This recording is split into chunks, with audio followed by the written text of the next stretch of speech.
Okay hello.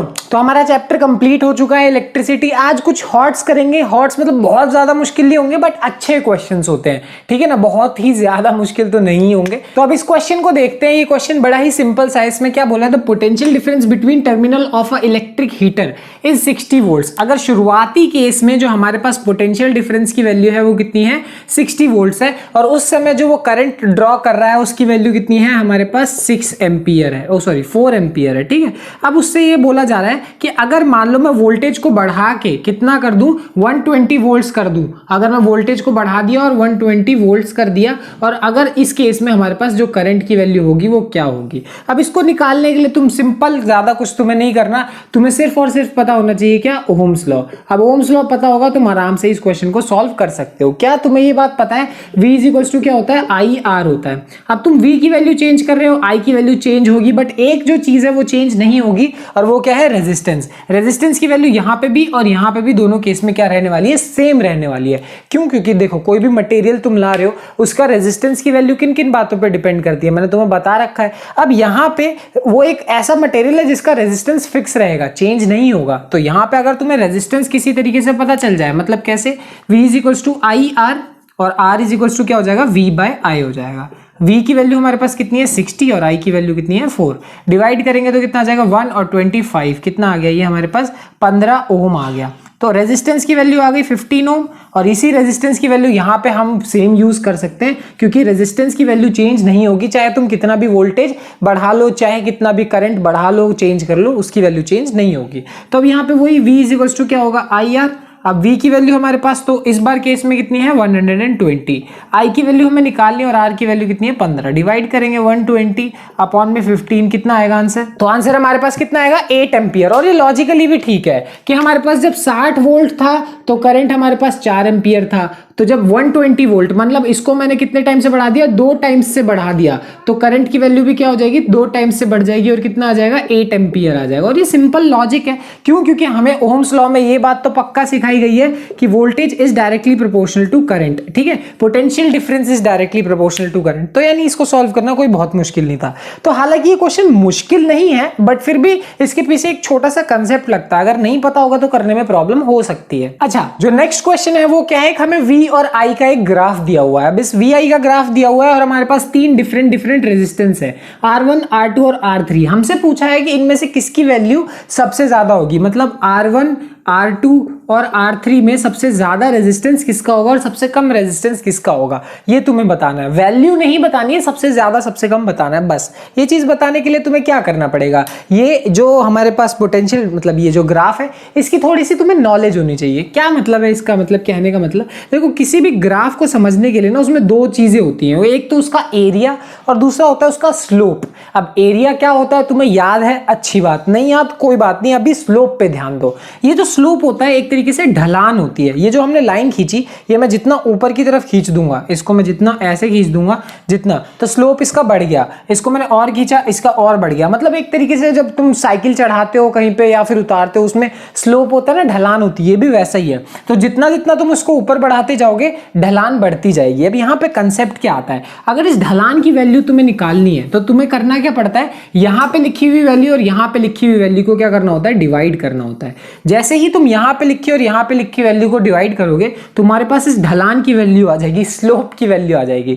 ये कैसे आती है, यहाँ से यहाँ का एंगल आ जाता है। बेसिकली तुमने ट्रिग्नोमेट्री में तो सीखा होगा एंगल क्या होता है, खैर एंगल आ जाता है। अब ये एंगल जितना ज्यादा होगा ढलान की वैल्यू उतनी ज्यादा होगी। अब मैं इतनी सारी बातें कंसेप्ट क्यों बता रहा हूँ, जरूरी क्यों है, हालांकि देखो इसको रटा भी जा सकता है, वो कैसे होगा वो भी मैं तुम्हें बताऊंगा, बट ध्यान से देखो। जैसे ही मैंने इन दोनों को डिवाइड किया, इन दोनों को डिवाइड करने से मुझे क्या मिला, स्लोप मिला, बेसिकली ढलान मिला। और ढलान जो V बाय I, मतलब V इज इक्वल्स टू क्या होता है, आई आर होता है। और अगर I यहाँ से यहाँ पे डिवाइड पे लेके चले जाओगे तो उसकी वैल्यू किसके बराबर है, R के बराबर है।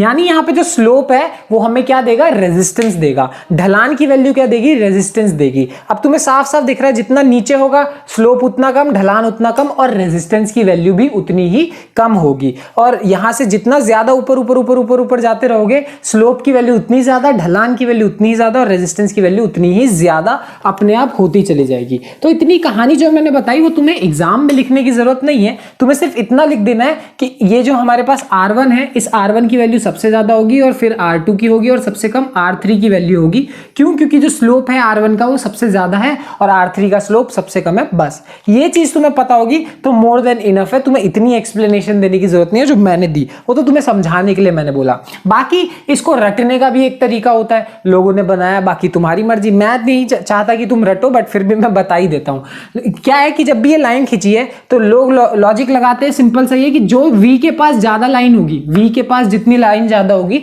R की वैल्यू उतनी ही ज्यादा होगी। ठीक है, ये लाइन देख रहे हो, V के पास सबसे पास में है तो R1 की वैल्यू सबसे ज्यादा है, ये सबसे दूर है तो इसकी वैल्यू सबसे कम है। और ये लॉजिक उल्टे में भी काम करता है। मैं कहने का मतलब यहां से यहां हटाओगे, अगर V की वैल्यू यहां लिख दो और I की वैल्यू यहां लिख दो तो ये लॉजिक फिर भी काम करेगा। कहने का मतलब V के पास जो होगा सबसे ज्यादा, अब उसकी वैल्यू सबसे ज्यादा होगी। तो पहले तो उल्टा था, अब हमने उल्टा कर दिया तो यहाँ पे अलग होगा कि R3 V के पास सबसे ज्यादा तो इसकी वैल्यू सबसे ज्यादा होगी, फिर R2 की वैल्यू होगी और सबसे कम R1 की वैल्यू होगी। तो यही एक सिंपल लॉजिक एक्सप्लेनेशन है यहाँ पे ये जो ग्राफ होता है इसको समझने का।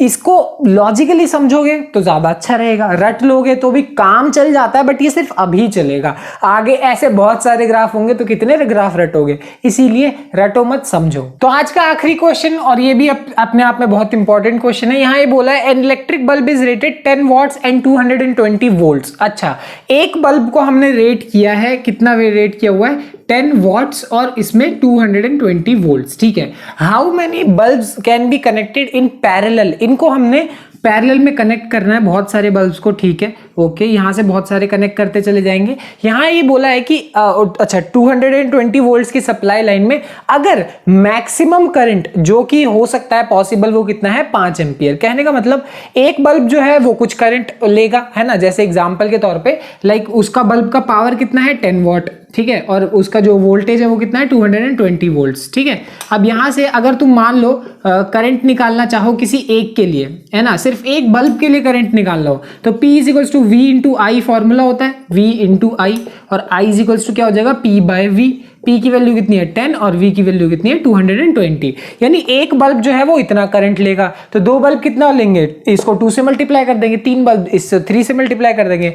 बोला मैक्सिमम करंट 5 एम्पियर है तो तुम्हें कितने बल्ब लगेंगे, तो यहाँ पे तुम क्या करोगे, इसको डिवाइड करोगे, सरदर्द लोगे, इतनी मेहनत करने की क्या तुम्हें जरूरत है। तो देखो यहाँ पे ये वाली अप्रोच भी तुम अपना सकते हो। क्यों? अगर एक बल्ब इतना ले रहा है, टोटल इतना है, तो तुम टोटल को अगर इससे डिवाइड कर दोगे 10 बाय 220 तो भी तुम्हारा आंसर आ जाएगा। कैसे? उसको अल्टी पल्टी मारो, कितना आ जाएगा 5 इंटू 220 अपॉन में 10।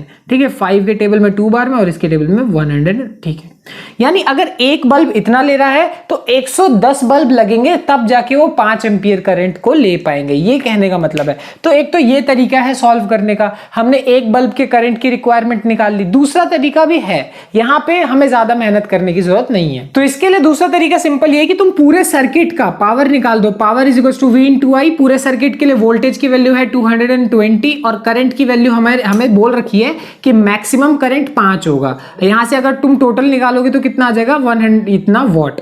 तो यानी पूरे सर्किट का जो पावर है वो इतना है। सिर्फ एक बल्ब का जो पावर है, छोटे से बल्ब का जो पावर है उसकी वैल्यू कितनी है 110 नहीं सॉरी सिर्फ 10 वॉट्स है। ठीक है, यहां से भी तुम्हारा आंसर आ सकता है कि टोटल पावर में से सिर्फ एक बल्ब का जो पावर है उसको डिवाइड कर दो, यानी कितने में से 1100 में से 10 को डिवाइड कर दो, इससे ये कट जाएगा, कितना आएगा 110 बल्ब्स आ जाएंगे। यानी तुम दोनों में से कोई सा भी तरीका अपना सकते हो। मैं पर्सनली रिकमेंड करूंगा ये तरीका, छोटा है ही, उससे ज्यादा छोटा है, बाकी तुम्हारी मर्जी, दोनों तरीके अपने हैं। तुम्हें यहाँ पे कंसेप्ट समझना सबसे ज्यादा जरूरी होता है। अब इसके अलावा भी बहुत न्यूमेरिकल्स हैं बट वो मैंने चलती क्लासेस में, चलती रिकॉर्डेड वीडियोस में तुम्हें करा दिए, तो वहां पे तुम चेक कर सकते हो। बाकी जितना भी था इतना ही था। मिलते हैं अगली क्लास में, बाय बाय।